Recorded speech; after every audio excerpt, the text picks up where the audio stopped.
The following is a presentation of MRE Uno, Division 1.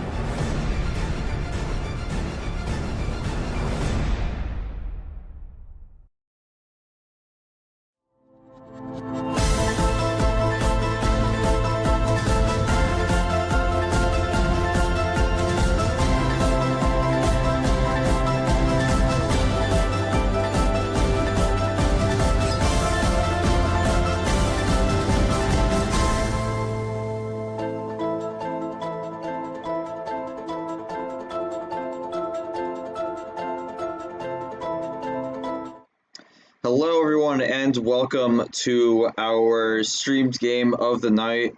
I'm your streamer G-Man, and welcome back to the channel. We are going to be having a matchup in the TUNA region for the MRE Uno D1 Aquatic April. And tonight it is going to be number 11 seed James Ellison against number 14 seed, the D2 showcase player Tapir, who ended up getting a win earlier today in his first round matchup in the April Airwave. So looking to carry the momentum from there. But we're going to take a look at the matches that have happened. Again, this was kind of a calmer day, only had one match prior, which was an off-stream match. And that was number 4 Sean Ard against number 5 Peter Onjak.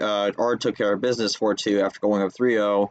And for Onjak, obviously a disappointing ending there, but he does get over to 100 career game starts, so definitely a feat that he's happy for. Ard is going to be facing the winner of Ashley and I believe MGR, so we'll see how that goes. But let's move on to our upcoming stream match, which is going to be James Ellison Tapir, and we're going to jump to the bracket.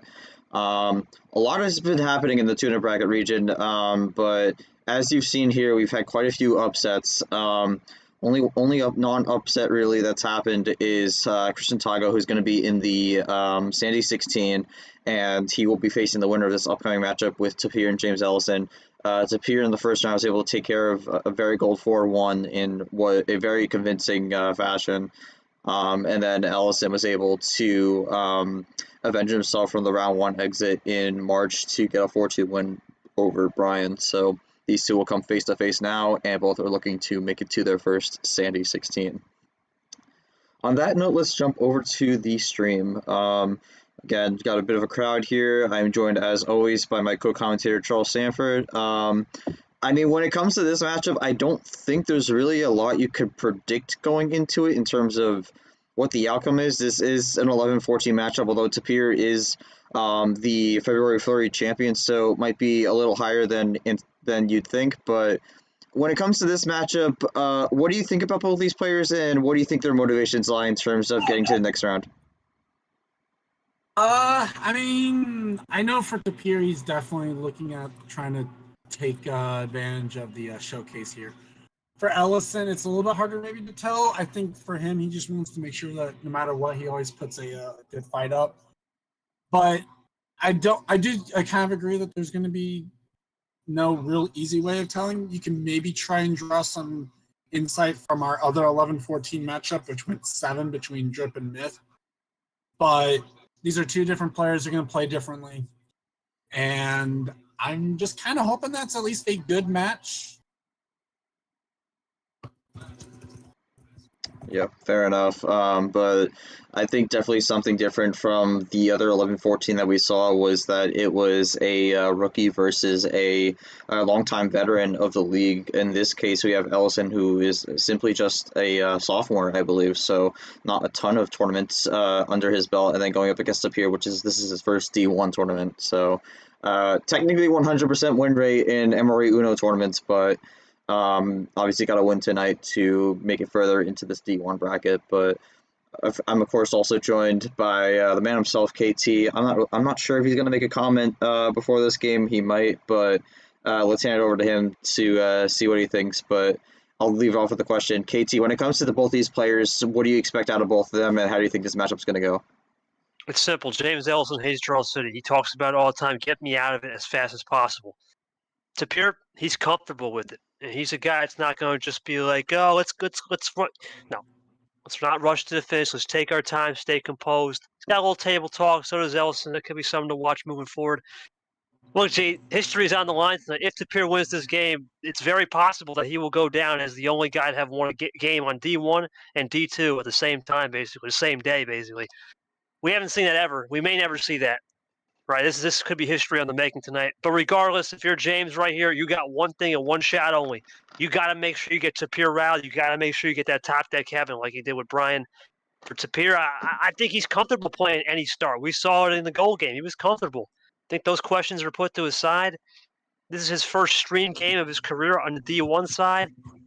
I think he's playing with house money. For James, he's been here before. He's been in the second round before. He's got to get Tapir a little bit riled by using those top deck heavy cards and start to run with the color efficiency. We'll see. It's going to be an interesting matchup of draw city versus non-draw city. I think that's going to decide the winner of tonight's game. Go for it, ZUG.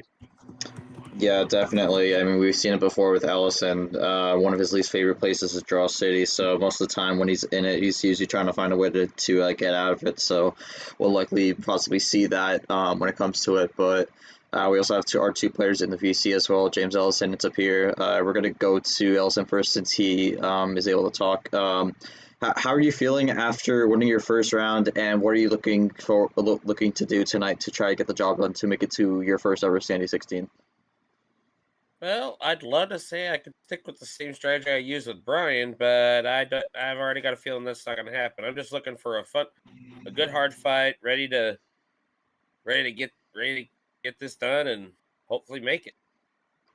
Right, sounds good. I believe Tapir is going to type their answers out, unless they're VCing. I'm not exactly sure, but we'll figure it out as we go along. But Tapir, you're able to win your first round. You're still in this D1 bracket, so looking good so far. Big difference tonight, though. Round one, you took out someone as an underdog, but tonight, I think in a way you're both underdogs. Both of you guys had the upset in the first round. Now it's at 11-14, so a lot of low seeds here. Does that change the mindset going into this matchup, that now instead of having to take out someone who's like one of the highest seeds, you're going up against someone somewhat similar in your seed range, and maybe it could be something of a different perspective on the game?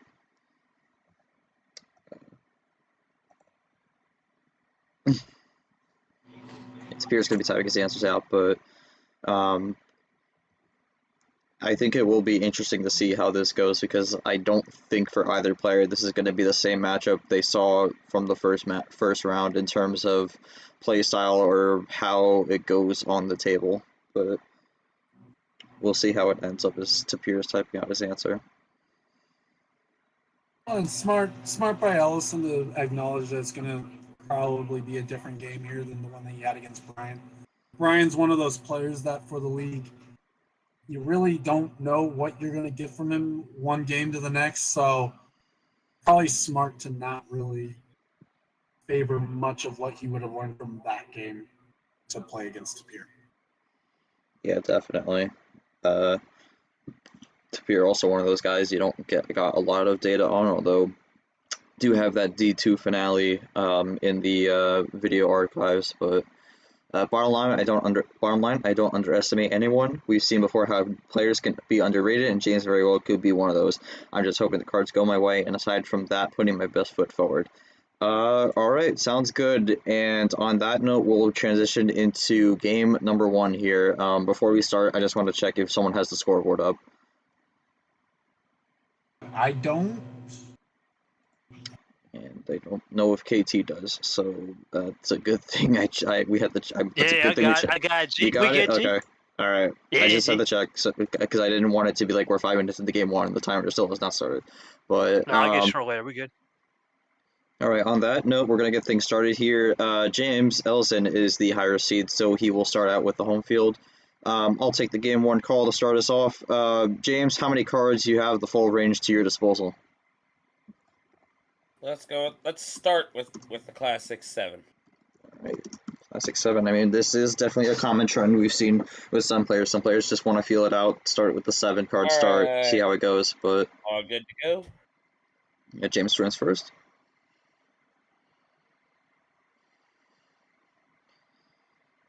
And we are Spirit Wishing Luck, and we are underway. We're starting with the blue 6.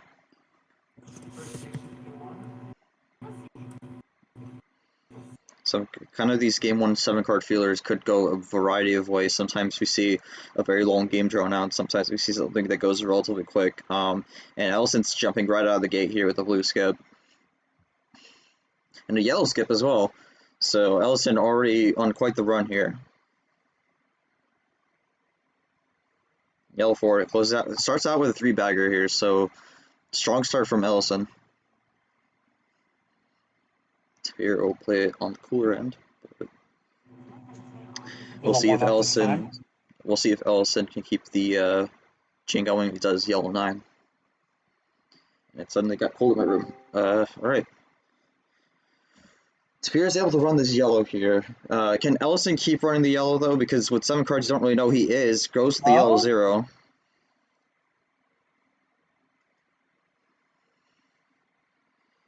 Good run on the yellow here. And Tapir runs out. The first to run out.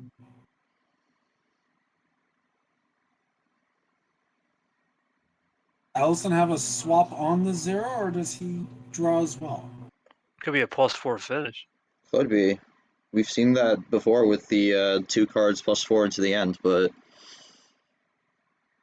Be an insane draw. Oh, it's just check.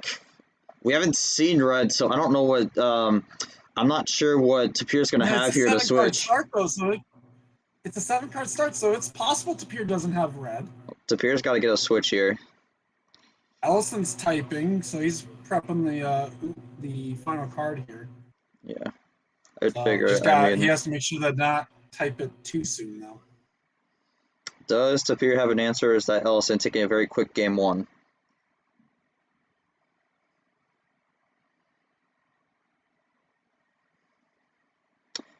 Oh, he has the +4. There it is. Maybe he was holding on to it, might have just had to burn it there, but keeps himself in the game.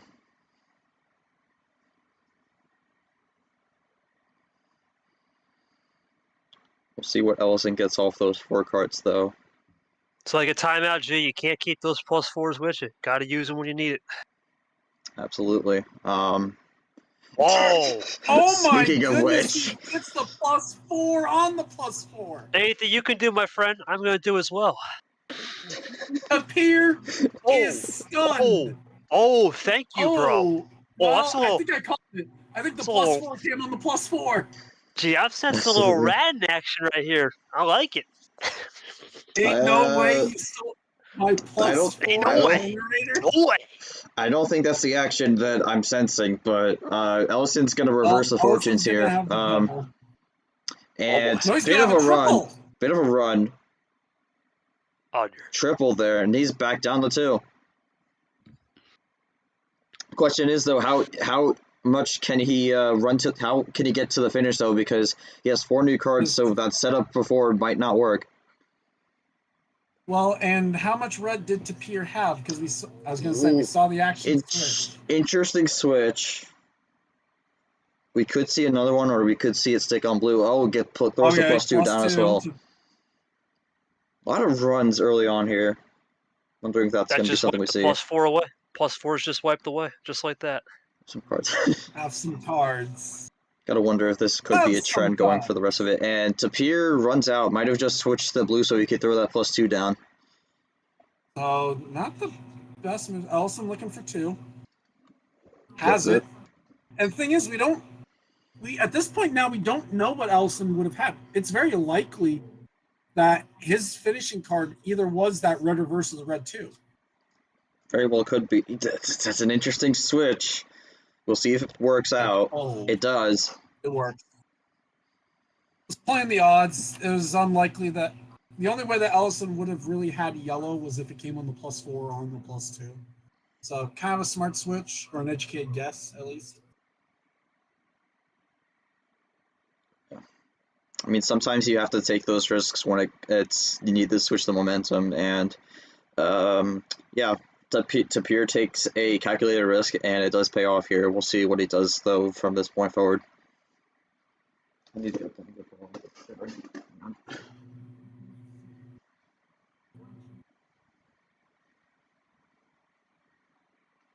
So Tapir gonna look to roll with the yellows here.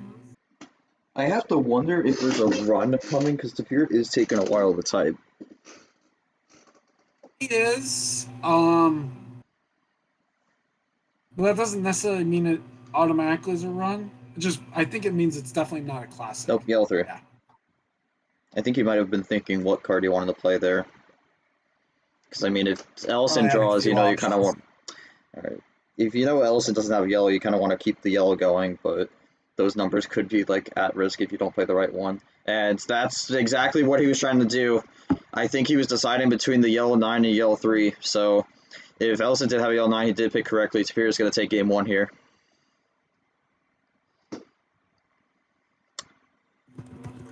Exactly right, yep. Figured it. I mean, Tapir, you take game 1. That kind of felt like a feeler. There was a lot of runs there and a lot of back and forth in terms of, I mean, runs in a way. So, how are you feeling after that, and what do you expect going forward in the series?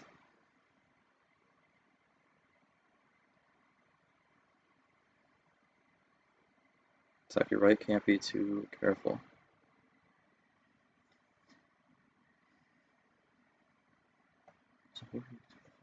Paper.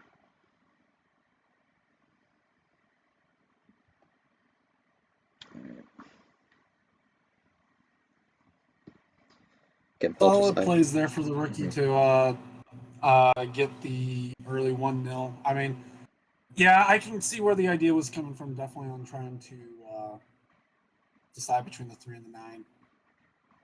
I mean, the game on the 9 don't want to necessarily open up the door to a good draw. Yeah, I mean, you got to look at it also. The game started out pretty strong for Ellison, had a three card run, and then was able to get to Uno, but unfortunately kind of got blocked by the post 4. And then just kind of it became a back and forth between runs, and I think Tapir is the one who ends on the run that gets him the win there. So all yellow to the finish.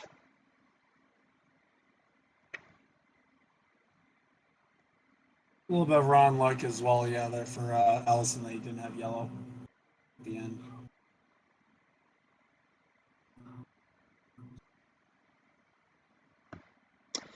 I'd say being able to fend off a +4 double whammy is good news for me. Looking for the cards to keep lining up later tonight. Fair enough. We'll go to Ellison. I mean, Ellison, a few times you got pretty close, but I think something prevented you from getting to the end there.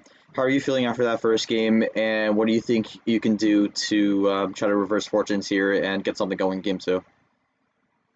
Well, I knew going into this that Tapir was not going to be another situation like what I did to get here, but I'm just going to keep working on things, adapt as I need to, and play it smart best I can.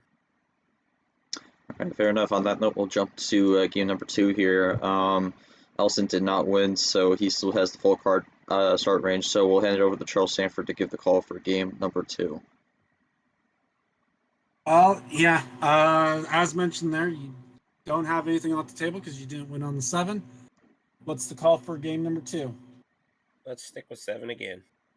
All right, well, join back up.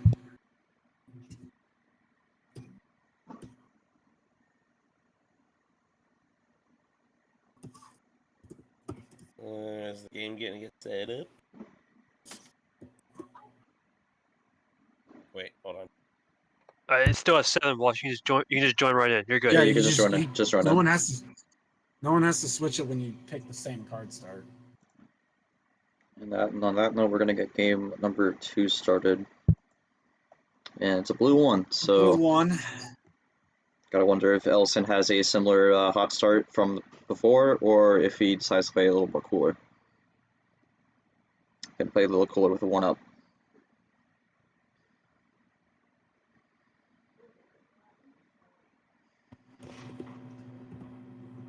And Tapir does a reverse and a draw, so kind of hands in his blue reverse and trades it for another card. So we'll see what happens with that. This is a common move. Do you see this in 7 card starts? You're trying to limit a number, possibly trying to break out of a lock and key and hope Ellison bites on a reverse. We'll see if he bites. going to come down to whether or not Ellison had more blue or not, or does he want to go on a little bit of a run here with some reverse action? Well, there's the It plus keeps it 2. blue. So he leaves it open. Oh! Okay, interesting. Oh! Art would not be pleased, but I mean, I've said this before. If there's a plan with it, I don't hate it. I don't That's like too much it. of a gamble. Too much of a gamble, Z. Too early.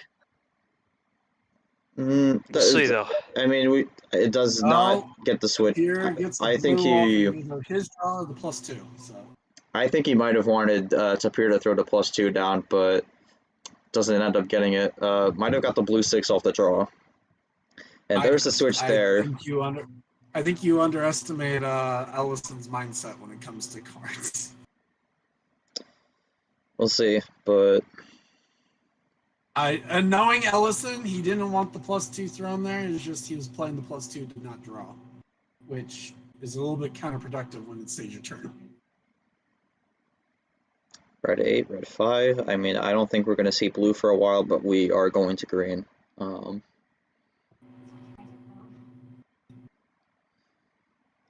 Could be running 3 colors for most of this game in the upcoming portions of it. And there's the trips 5. Going to yellow, that's Pandora's, I think. Yeah, Pandora's. Yeah. Yellow 4, clean play. No clean play.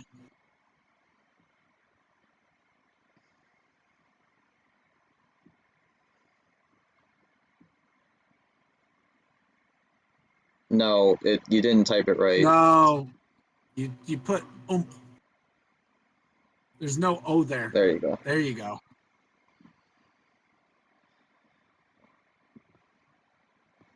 Another switch, a lot of lights. A lot of lights switching from Tapir here.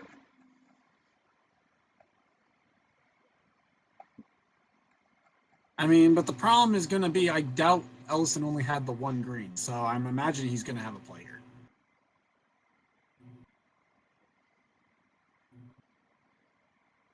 Could be a lock and key combo too. Yep. Well, Ellison gets the Uno. Uno. So check.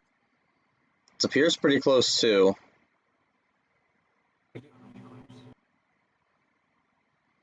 Yeah, it might be double. Well, he had the plus 2 extra there.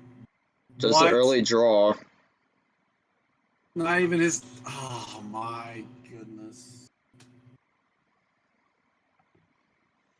See what Tapir does. I mean, doesn't have to do much now, does he? Oh, he says interesting.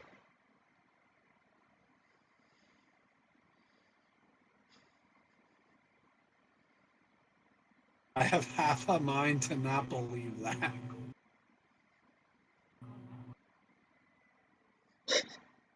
Okay.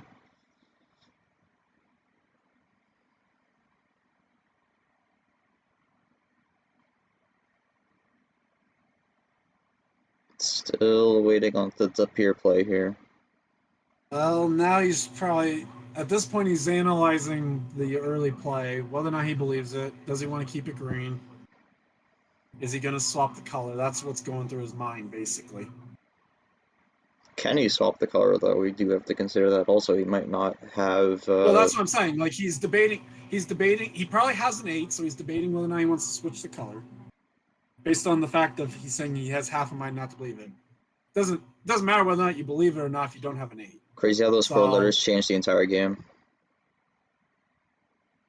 I mean, Tapir, you still gotta play. Yeah, it's still your turn. Yeah. We have 2 minutes gone on the 5-minute inactivity timer. And plus 4. Fair. Keeps it green, which, unless Ellison gets green off of the plus 4, it looks like he's not going to have it. Well, I mean, that is 4 cards, so... It's Ellison, so I doubt it was a mind trick. Throws the plus 2. Which could have come off the plus 4, though. Of course. Although, actually... Now, does he have another no. plus 2? Yeah. Another plus 2. That was the key, No. did he have another plus 2 to connect it? No, So he's erased the plus 4. Well, if he had the plus 2 at the end, that doesn't make sense because he could have ended the game right there. So I think that green plus 2 was off the plus 4. Well, that's what I'm saying. We don't know if the blue +2 came off the +4. I would be willing to bet the green +2 did. Okay, well, he just said it, so... Well, oh. Didn't have to tell us that. We would have asked after the end of the game, but you didn't have to tell us right now. Well, Tapir draws, so Ellison down to 2. Gee, I got a hit. Okay.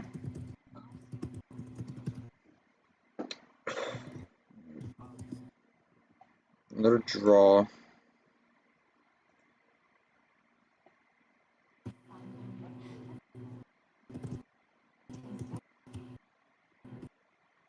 Keep this up so it keeps running. And gets a wild, so... Alright, interesting.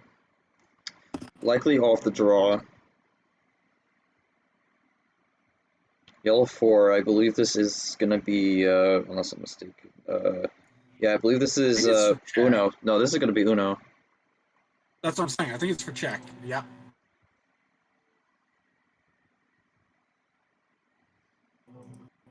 At the very least, could have a run with the skip or reverse. For Ellison, I think it's almost crucial to... Wow, never mind. Right, that is Have Uno. off. Never mind what I was going to say, because it doesn't matter. He didn't have it.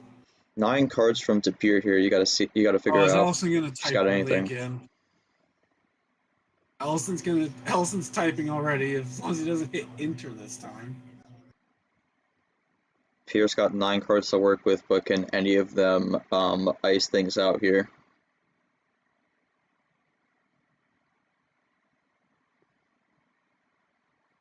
And for Tapir, he's probably gonna.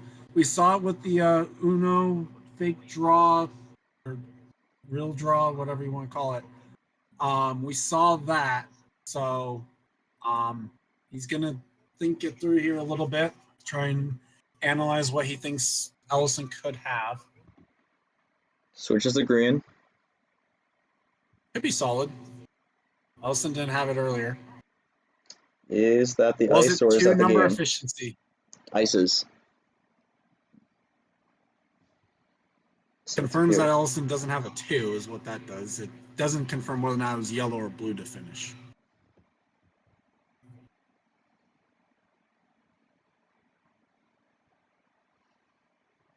I don't think it would have been blue. I'm just saying those to say them. I mean, like, we know it's not green. We knew it wasn't a 2. Realistically, it could still have been one of the other 3 colors. Now we played Minesweeper. Yep, that I'm figuring that. Green 9. Well, I mean, even if Ellison doesn't have, that's probably a good number to draw on anyway. It's a classic 9. Mm-hmm. Yeah, I say it before. Tapir is gonna be walking the minefield now. Ellison type. I was gonna say Ellison typing like he has something. The draw. Has the Dolly part in special. We know it's not green, but we don't know what the number and or card is, 5. so. Yeah.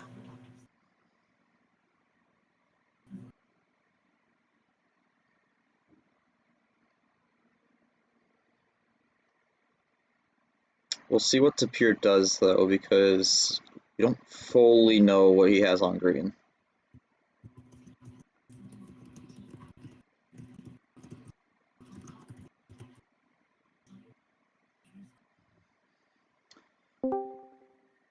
And Tapir's gonna burn the +4. Alright. It's gonna use it to have another 4. Might be able to set something up here into motion, but would have rather wanted to play it safe. Ellison's gonna keep playing with the red 6. And Tapir's gonna keep running it as well.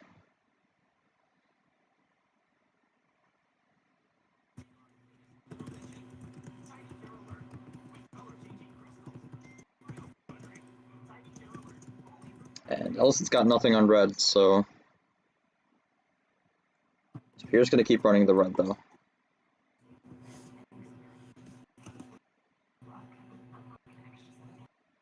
Ellison's still nothing on red. Now he's kind of in a tailspin right now. Yeah, and Tapir's just running the table at the moment. Switches the yellow, Okay, kind of nice just playing swap. his game. Double up. It's Uno for Tapir. Okay. And what does Ellison have? That is on the 2.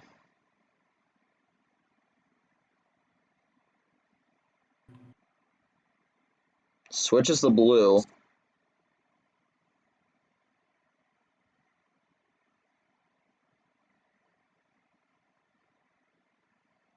Oh boy. But not for me. And he saves the wild Didn't till they matter get to where the you- end. So Ellison goes 0-2 on the 7 cards. Alright, I think KT hit the stop for a bit, so they'll see. I mean, It's updating it. Because the clock stopped. well, But trying to do something behind the scenes. Yeah, let's not do that right now. okay. We'll jump to Tapir here. Another one on the 7 cards there. You were able to just kind of play it slowly when Ellison was at Uno and able to get the ices you needed. What's the feeling being up 2-0 going into your homestand, and what do you think needs to be done to make sure that you can keep the momentum going?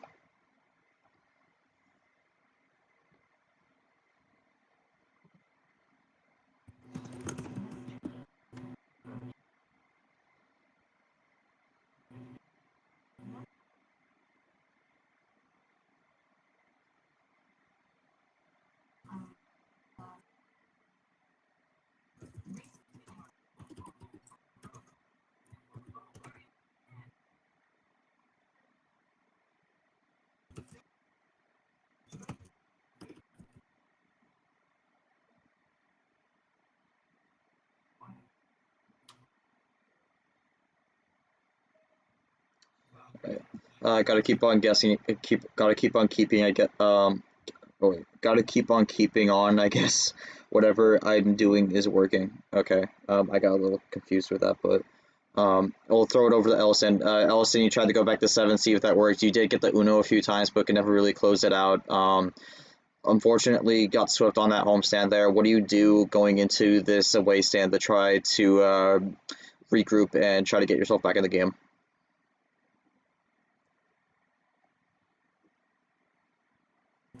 I don't know if it also might be typing this one.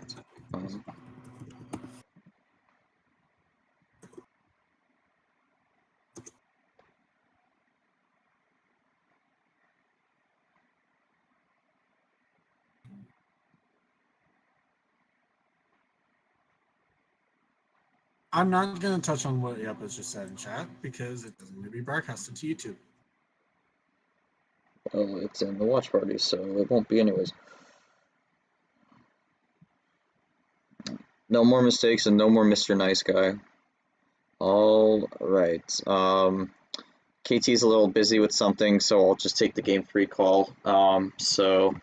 It's not 7, thanks to Ellison's gift. Yeah, Ellison goes down 2-0, but Tapir's only limitation is 7. But Tapir, how many cards would you like?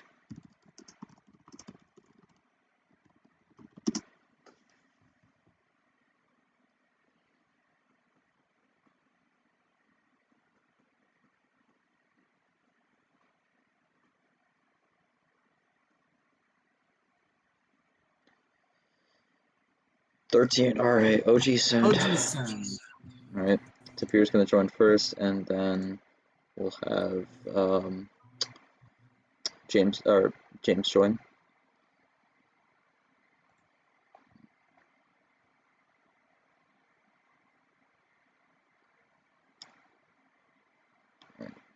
Nearly doubles the starting card count, but we are underway. It's another normal start here with the red 2.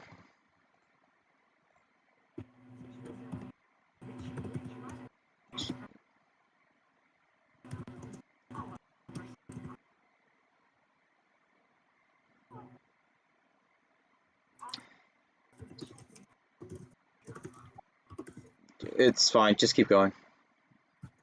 The bot is a little laggy sometimes, but yeah, cool start so far.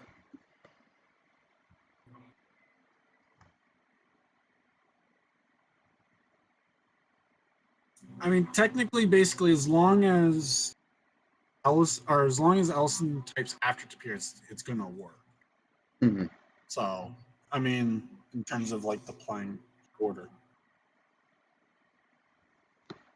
you just have to make sure you're not, even if the bot doesn't or takes a little bit for playing a Tapir card, it'll register. Oh, okay, 2 commands came in. Just it still might slow the bot down a little bit.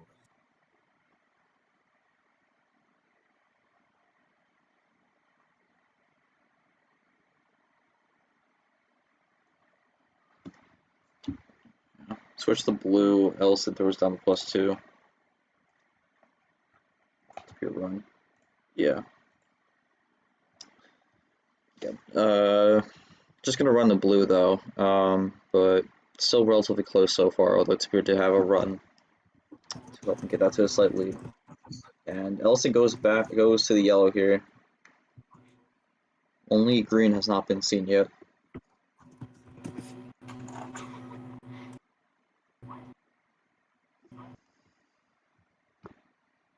Well, so we go 5-3-3-5, and then a 2. Sounds like a zip code somewhere. Definitely. I have no idea where though. Oh, I would not have any clue where either. Shout outs to the people from there. But Ellison's gonna go with the 1 down. I mean, not in the United States. In the United States, we have 13-digit social security numbers. That's gonna be Pandora's there. Tapir switches to the green 8.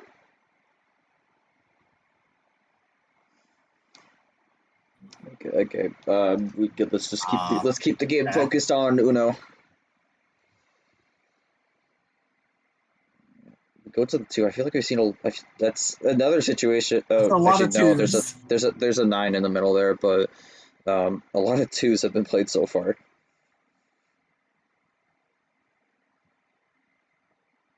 A lot of 8s also. But we've been running it so far. I don't think we've had a draw yet. We've got another color switch going back to red. And Tapir wants to stay on green. No, he's got the double green. And that's the first draw there. Ellison cannot respond. And Tapir's got the number efficiency with the blue 6 here. Tapir is off to the races. And nothing on Ellison. 2-color strategy. Not great right now. He's got to figure out a way to get out of this. Tapir's going to play the blue 9. Also says Big Funny with the clown profile display. Ellison still nothing. Tapir is just running away with it. And Tapir's going to use his power play, so Ellison will be drawing. And that's going to be game. Yeah, that's game. Yeah. For sure. Oh. Yeah.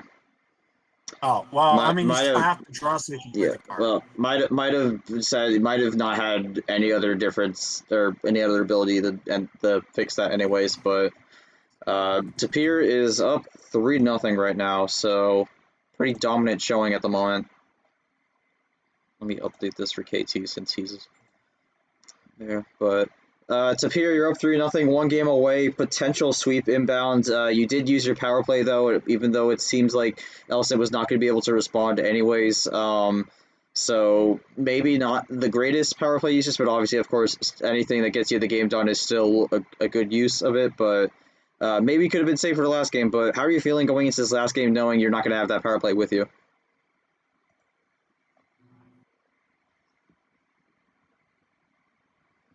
And while it's a pure response, I'm gonna go to Sanford here. I mean, we're at 3-0 right now. We're looking at a potential sweep here. Is this the way you were thinking this could have turned out, or is this unfortunately something you might have envisioned going into this? I mean, kind of. I figured Ellison would get a win somewhere. Actually, I felt like this was going to be able to be close enough. But then again, also I was thinking that Ellison would be able to steal maybe a couple wins early on too to get farther in. So yeah, I'm not entirely surprised it's going this way. There's definitely things I wouldn't have done if I was Ellison. That I would look at if he isn't able to get on the board. But he's not out of it. We saw Peter earlier today was able to fight back and still get to a game 6 even while after being down 3-0. So he's not out of it.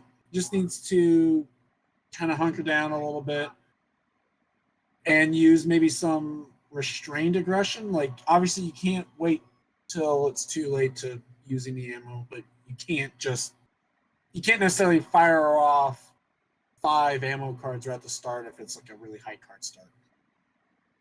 And yeah, Monkey, if you want to, you can ask a question. As long as it's something related to the game. Don't ask like what's your favorite breakfast food. Okay. While Monkey asks that, we'll go over to Ellison here. You're in a bit of a tough spot right now. You're down 3-0. You still do have the power play though, and Tapir does not, so slight advantage there. But you're gonna have to pull out a reverse sweep to get this win though. What's the game plan going forward, and how do you think you're gonna be able to win these next 4 games straight? I really don't know. I'm just gonna have to go into this and put more effort into it. Alright, fair enough. Just gotta lock in and focus. But Monkey's gonna ask his question, and then we'll move on to game number 4.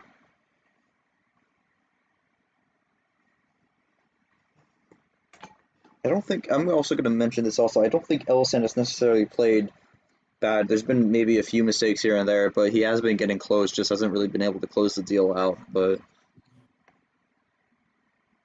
we'll just see how it goes from here. I think he's definitely taken a lot from these first 3 games to try to make a comeback. But okay, so Monkey's question is: when you saw Ellison draw a lot of times, was there a reason to play the power play, or was it just to get the winning in case of Ellison having something? I also have to say, also something I've noticed: we have not had a draw city. We've had players at times draw consecutive turns, but we have not had an actual draw city. So I think that's another thing to note, because those mutual draws only lasted for at most 2 turns.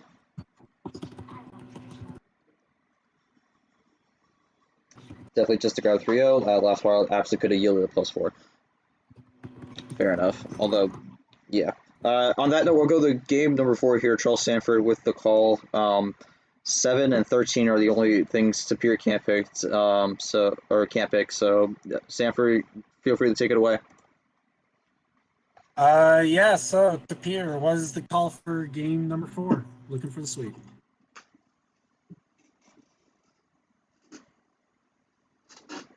Yeah.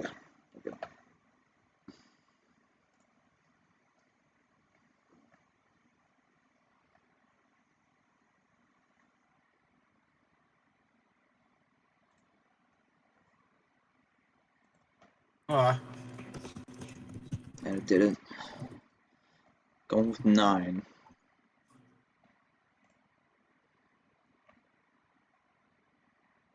Alright.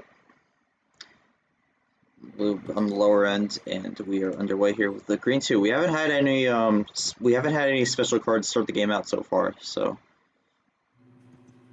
it is the potential last game, but Ellison looking to make a comeback here, so he's going to try to prolong this even further. But Tapir's going to start off cool with the 1 down, green 1.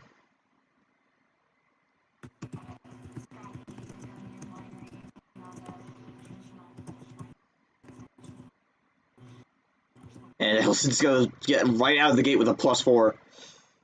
It's an early +4. We'll see how it works out, but going to have a bit of a run to go off. Tapir, of course, cannot do anything because he used his power play, so he cannot stop this, and it's also the first turn, so that's another reason he can't use the power play. But 3-bagger to start things out. Goes down to 6, Tapir up to 12. Tapir goes with the red 6 here. We also have not have a ditto yet, so another thing I've noticed. James is I would think Ellison tries to run red for a bit, but Tapir's not going to allow that. He goes with the blue too.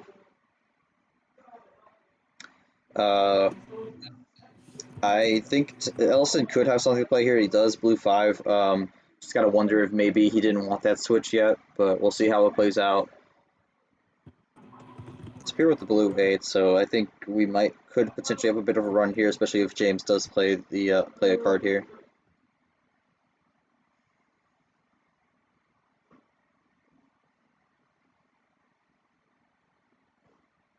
He's gonna have a wild, goes to yellow.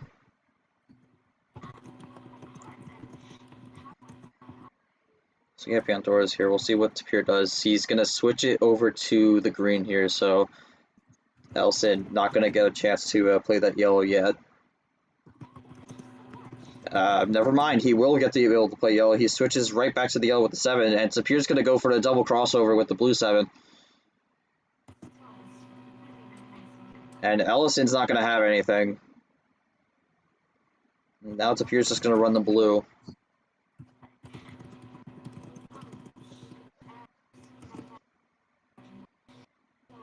Still nothing. I mean, Ellison at this point, I think it's safe to say he might be under a two colors strat, and Tapir is just kind of been running the table this entire game. Switches the red for the wild. Haven't seen this in a little bit, but Ellison looking for something here. He does get it with the red 3. All right, I'm back. And that's might be it. That's Yes, game. it is. Take attack. Doesn't get the call out though. Ellison unfortunately leaves. Obviously disappointed with that. It's going to be a sweep 4-0 Tapir. Disappointing outcome for Ellison, but Tapir's going to win it with the sweep there. So congrats to Tapir. We'll get his thoughts right away. Of course, Ellison disappointed, so we won't get his comment.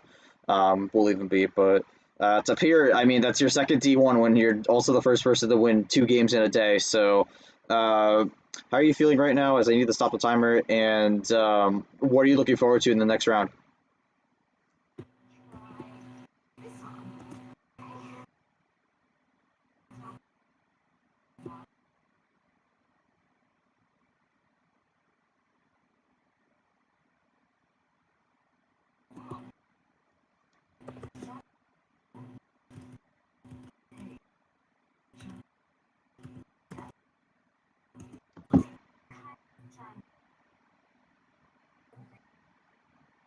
Listen to the best we have. Again, just waiting on the response from Tapir. It might take a bit. We'll have post-game quotes after the stream, but I don't know if Ellison's going to give one. Obviously, a disappointing result here. You never like getting sweeped, but